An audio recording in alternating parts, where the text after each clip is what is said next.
అని నువ్వు కథ చెప్పావు, గుర్తుందా? కథ చెప్పిన రోజు గుర్తుంది కదా? కథ చెప్పినప్పుడు అంటే I said that incident, but I never ask what he felt.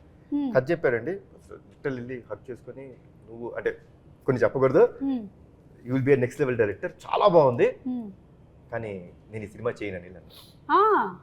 అప్పుడు నీ మైండ్లో ఏంటి ఫీలింగ్ చెప్పు?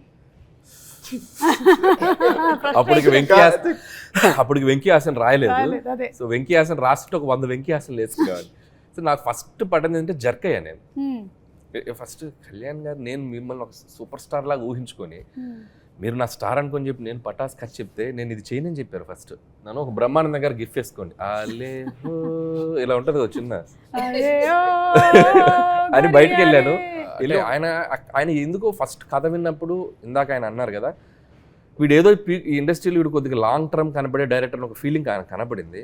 సో అదే కాన్ఫిడెన్స్ తోటి సరే ట్రై చేద్దాం ఉన్నారు. అండ్ ఇక్కడ నాకు ఒకటి లైఫ్ టైం గ్రాటిట్యూడ్ ఉండాలి కళ్యాణ్ గారికి. నేను